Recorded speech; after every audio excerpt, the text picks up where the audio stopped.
السلام علیکم ورحمۃ اللہ وبرکاتہ۔ میں عرض کر رہا تھا کہ بہت شکریہ جناب ڈاکٹر عبدالقدیر صاحب کہ آپ نے ایک بہت ہی اہم موضوع پر یہ نشست بلائی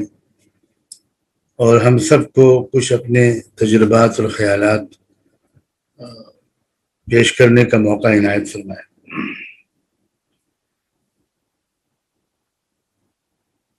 ہماری قومی اور ملی اجتماعی جو ضرورت ہے وہ یقیناً ایک بہت ہی جامع اور مکمل نظام تعلیم کی ہے۔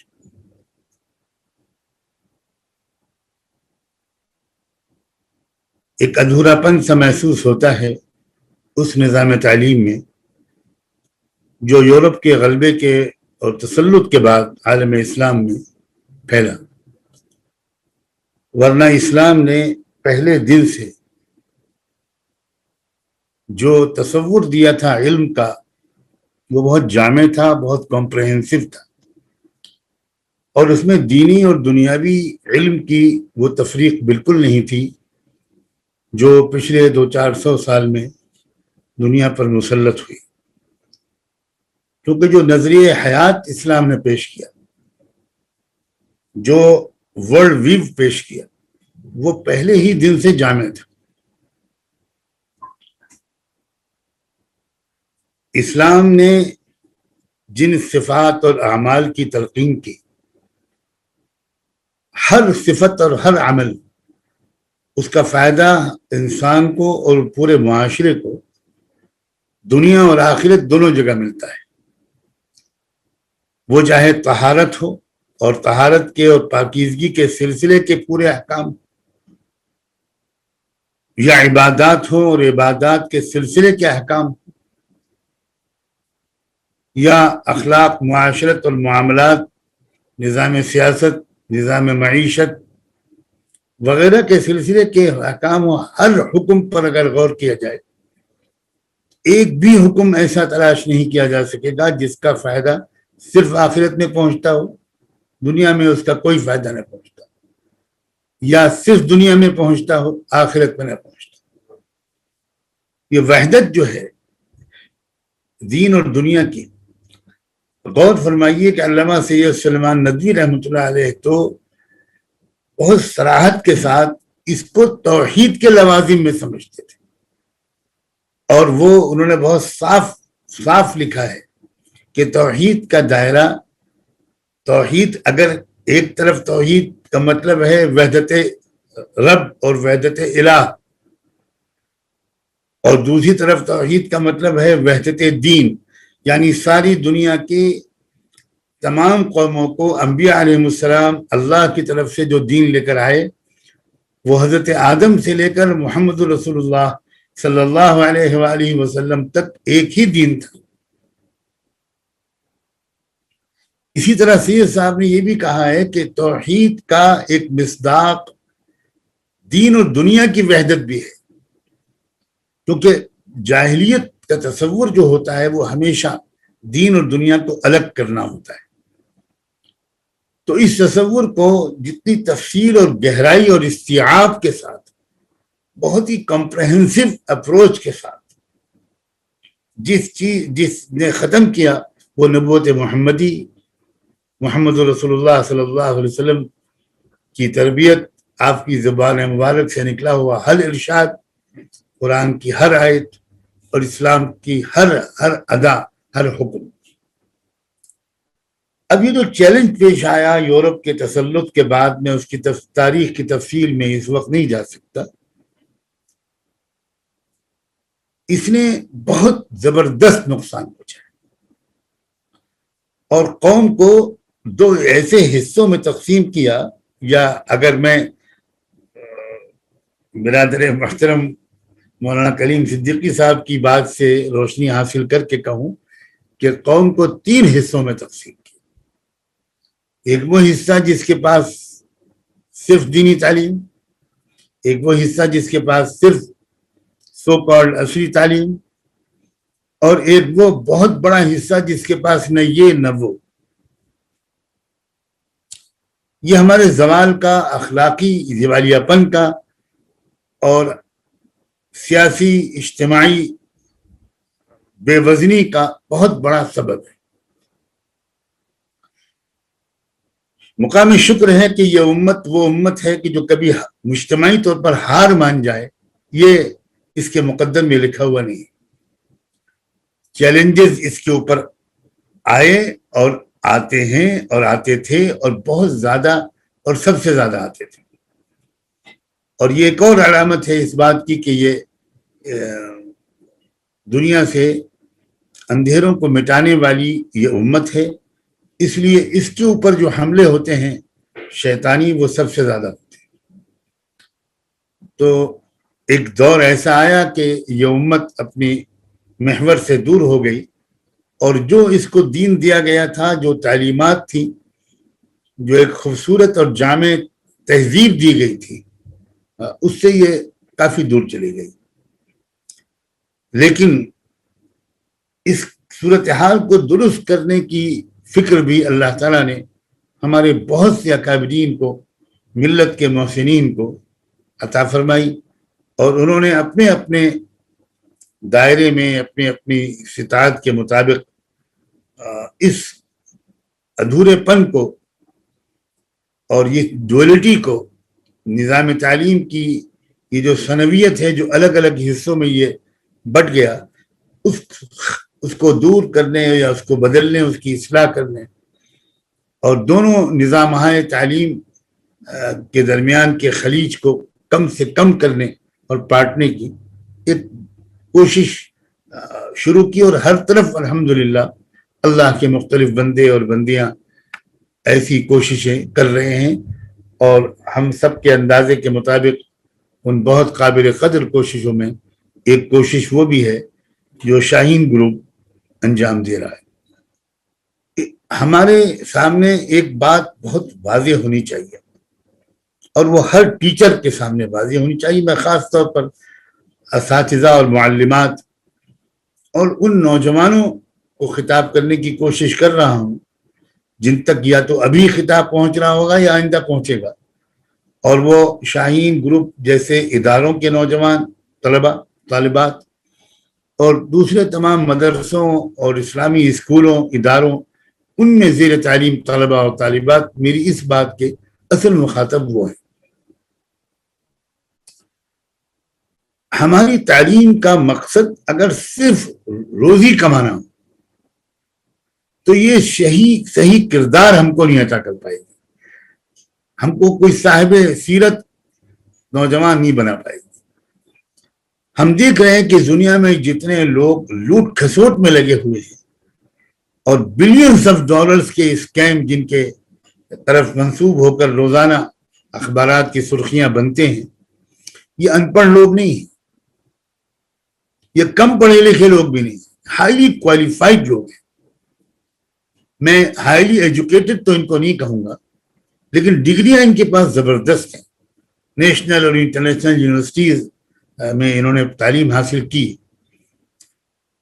لیکن انہوں نے تعلیم جو حاصل کی تھی تو روز اول سے ان کا اور ان کے پیرنٹس کا مقصد روزی کمانا تھا، بائی ہک اور بائی کروک، کسی بھی طریقے سے مجھے ملینائر بننا ہے، مالدار بننا ہے۔ جب یہ مزاج بنا تو اس کا نتیجہ ہم سب کی آنکھوں کے سامنے ہے۔ جو کم پڑھا لکھا چور ہوتا تھا یا ہوتا ہے وہ تو بیچارہ چھوٹی چوری کرتا تھا، لیکن یہ بہت زیادہ پڑھے لکھے لوگ تو اللہ کی پناہ، یہ اتنی بڑی بڑی چوریاں کر رہے ہیں کہ شاہین گروپ کے اداروں میں پڑھنے والا کوئی بہت ہی بریلینٹ اسٹوڈنٹ بھی اگر اس سے کہا جائے کہ ان کے کرپشن کو تم ڈیجٹس میں لکھو ہندسوں میں، تو شاید میرا خیال سے ایک آدھ زیرو کی غلطی اس سے بھی ہو جائے گی۔ دلی کے اندرا گاندھی انٹرنیشنل ایئرپورٹ میں جو کرپشن ہوا، اس کا جو رپورٹ سامنے آئی اس میں بتایا گیا کہ 85 لاکھ کروڑ کا کرپشن۔ تو میں نے ایسے ہی کچھ نوجوان اسٹوڈنٹ سے کہا کہ ذرا لکھ کے دکھاؤ 85 لاکھ،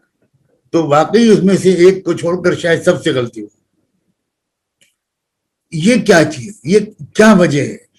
اس لیے کہ اس تعلیم کا تو مقصد شروع سے جو تھا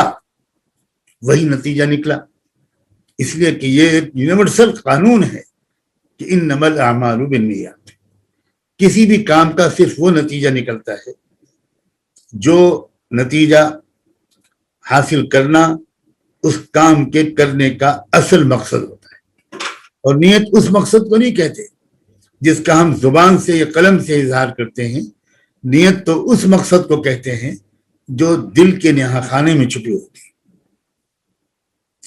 تو یہ کام جو شاہین گروپ نے شروع کیا، اور بھی مختلف حضرات اس قسم کی کوششوں میں چھوٹے یا بڑے پیمانے پر سرگرم عمل نظر آ رہے ہیں، یہ اس لحاظ سے بھی بہت قابل قدر ہے۔ اب میں تو یہ امید کر رہا ہوں کہ انشاءاللہ ہمارے ڈاکٹر عبدالقدیر صاحب اور ان جیسے حوصلہ مند حضرات اس کوشش کا ایک دوسرا ایڈیشن بھی شروع کریں گے۔ وہ جس طرح یہ کوشش کر رہے ہیں کہ جو مدرسے میں پڑھنے والے بچے اور حافظ ہو گئے وہ گویا عصری تعلیم بھی حاصل کر لیں، وہ اسی طرح یہ کوشش بھی کریں گے کہ کالجوں میں 10+2 پاس کرنے والے لوگ یا گریجویٹس اور پوسٹ گریجویٹس وہ آ کر حافظ اور عالم بھی بنے۔ یہ دوہری کوشش ہونی چاہیے، ورنہ کہیں نہ کہیں یہ میسج جاتا ہے کہ ہم اصل میں دینی تعلیم کو عصری تعلیم کے بغیر تو ادھورا سمجھ رہے ہیں، لیکن عصری تعلیم کو حافظ اور عالم بنے بغیر اور دینی تعلیم کے بغیر اتنا ادھورا نہیں سمجھ رہے۔ یہ کوشش اس رخ پر بھی ہونی چاہیے کہ ہمارے وہ بچے جو کالجوں میں پڑھ رہے ہیں، جو سائنس کے، کامرس کے، آرٹس کے اسٹوڈنٹس ہیں، وہ بھی حافظ بنے اور عالم بنے، اور ایک مکمل قسم کی نسل تیار ہو، ادھر والوں کا بھی ادھورا پن کم ہو، ادھر والوں کا بھی ادھورا پن کم ہو۔ ایک بات تو مجھے یہ عرض کرنی ہے۔ دوسری بات یہ کہ ہمارے ان بچوں اور نوجوانوں کے اندر شاہی گروپ سے سب سے زیادہ یہ امید کی جا سکتی ہے کہ شاہینی مزاج اور شاہین کا کی بلند پرواز، شاہین کا حوصلہ، یہ بھی ان کے اندر رگ رگ میں سرایت کرے۔ نہیں تیرا نشیمن قصر سلطانی کے گنبد پر تو شاہی ہے، بسیرا کر چہا پہاڑوں کی چٹانوں میں۔ اس پر جس تاریخ کے جس مرحلے میں اس وقت ہم کھڑے ہیں اور جس دور میں ہم داخل ہو چکے ہیں، اس دور میں ایک ایک نوجوان کے اندر بلند عزائم، بلند حوصلہ، مضبوط ارادے اور انفرادی کیریئر پر اجتماعی خدمت کو ترجیح دینے کا مزاج، اللہ کے کلمے کی سربلندی کا جذبہ، دنیا کے کمزوروں کو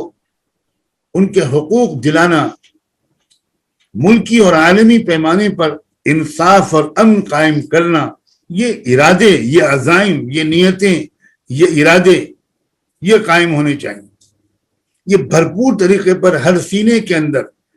وہ ہمارے بوائز ہوں یا گرلز ہوں، ان کے اندر یہ عزائم آنے چاہیے۔ اس کی بھی بھرپور کوشش ہونی چاہیے، یقیناً ہو رہی ہوگی۔ اللہ تعالیٰ مزید ترقیاں نصیب فرمائے۔ اور عصری اور دینی تعلیم کی جو روح ہے،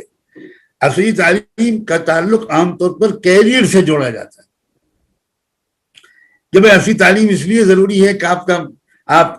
آپ ذرا معاشیات آپ کی بہتر ہو۔ مجھے شدید اعتراض ہے اس بات پر۔ ہماری عصری تعلیم کا مقصد بھی وہی ہونا چاہیے جو دینی تعلیم کا۔ مسئلہ ذاتی اور انفرادی کیریئر کا نہیں ہے، مسئلہ یہ ہے کہ ہم اسلام کو بہتر طریقے پر سمجھ کر اسلام کو بہتر طریقے پر پیش کرنے کے لائق بن جائیں۔ اور ظاہر ہے کہ زمانے کی زبانوں کو، زمانے کی اصطلاحات کو، زمانے کے مزاج اور نفسیات کو، زمانے کی الجھنوں اور سوالات کو زیادہ بہتر سمجھ سکتا ہے وہ آدمی جو اس زمانے کے نظام معاشیت کو مثلاً سمجھتا، اکنامک سسٹم کو سمجھتا، اس زمانے کی زبان کو ماہر ہو، وہ اس میں اچھی طرح کمیونیکیشن پر قادر ہو، تو ہمارا تو عصری تعلیم کا مقصد بھی وہی ہے جو دینی تعلیم کا مقصد عصری تعلیم کا اگر یہ ہوتا ہے، اور پڑھنے والے بچوں اور پیرنٹس کے ہوتا ہے کہ عصری تعلیم کا یہ ہے کہ ہم ذرا اچھے پیسے کما سکیں، تو مجھے نہیں لگتا کہ یہ شخص جو ہے وہ شاہین گروپ کے مقاصد پر پورے اتر پائے گا. یہ میں حسن ظن کے وجہ سے کہہ رہا ہوں، اور کم سے کم یہ بات تو بغیر کسی ہچکچاہٹ کے کہہ سکتا ہوں کہ ایسا نوجوان لڑکا یا لڑکی وہ ایک اچھا مسلمان اور ایک داعی مسلمان، ایک اعتماد سے بھرپور مسلمان بن پائے، شاید ایسا نہیں ہو سکتا. اس لیے عصری تعلیم کا مقصد اور دینی تعلیم کا مقصد دونوں انفرادی کیریئر کا بنانا صرف بالکل نہیں ہونا چاہیے، بلکہ معاشرے کی خدمت، انسانیت کی خدمت، غریبوں کی خدمت، غربت اور جہالت، شک، کفر اور شرک، ان جیسی چیزوں سے سماج کو نکالنا، غلامی سے نکالنا،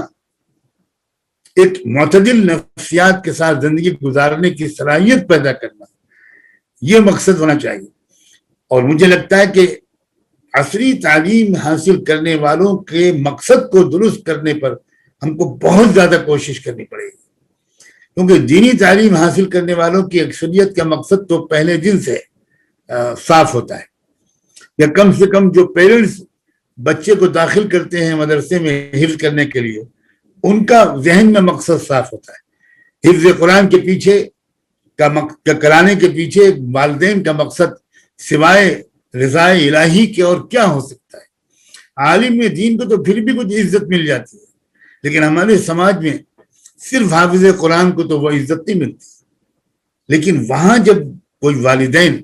اپنے بچے کو حفظ قرآن کے لیے بٹھاتے ہیں تو ان کے ذہن میں وہ ارشاد نبوی ہوتا ہے کہ قیامت کے دن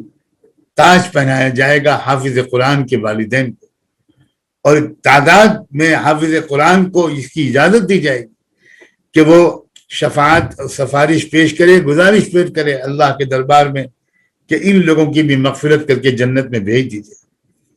یہ مقصد ہوتا ہے. لیکن عصری تعلیم کے پیچھے میں یہ سمجھتا ہوں کہ جس دن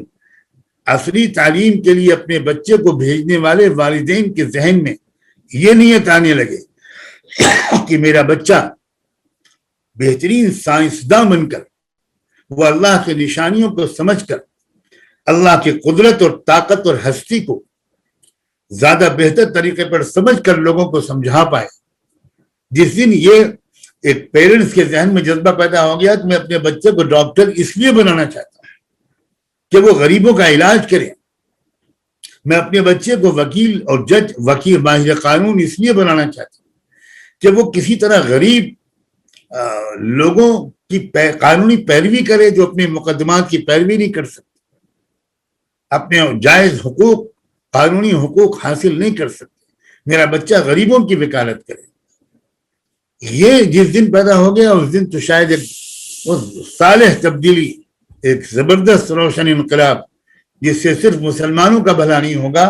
پورا ملک ترقی کرے گا، اور اس تباہی اور بربادی سے چھٹکارا ملے گا ملک کو، ملک میں بسنے والی تمام سماجی اکائیوں کو جو گویا جہنم میں جی رہے ہیں، اس لیے کہ ظلم، ایکسپلائٹیشن، استحصال، تفریق، نسلی بنیاد پر، ذات برادری کی بنیاد پر، مذہب اور دھرم کی بنیاد پر جس ملک میں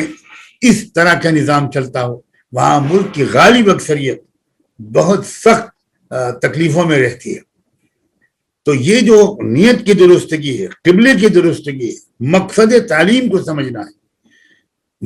علم کا مقصد ہی خدمت ہے، علم کا مقصد ہے معرفت، حقیقت کی معرفت، سچائیوں کی معرفت. اقرا کا ابھی ذکر کیا گیا، اس میں اللہ تعالیٰ نے اشارہ فرما دیا، اقرا وربک الاکرم الذی علم بالقلم. سورہ رحمان میں اللہ تعالیٰ نے انسان کی تخلیق کا تذکرہ بعد میں کیا اور قرآن کے علم کے سکھانے کا تذکرہ پہلے کیا. الرحمن علم القرآن خلق الانسان. حالانکہ بظاہر ترتیب تو یہ تھی کہ تخلیق کا تذکرہ پہلے ہوتا اور علم کے سکھانے کا تذکرہ بعد میں ہوتا.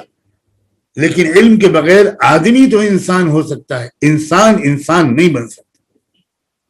انسانیت جو آتی ہے وہ علم سے آتی ہے، اور علم اس جامع تصور والا علم جس کی طرف توجہ دہانی کی کوشش کی ہے. میں امید کرتا ہوں کہ ان معروضات پر مجھے میرا خیال ہے کہ مجھے اپنی گفتگو کو مکمل کر لینا چاہیے. صرف ایک پہلو پر میں نے زور دینے کی کوشش کی ہے. اللہ کرے کہ میں اپنے مدعا کو واضح کر چکا ہوں. ایک بار پھر بہت شکر گزار ہوں ڈاکٹر عبدالقدیر صاحب کا، اور بہت قدر ہے ہم سب کے دل میں ان کی اور ان جیسوں کی کوششوں کی. جزاکم اللہ، مبارک فیکم. آپ سب سے دعاؤں کی درخواست کرتے ہوئے رخصت ہوتا ہوں.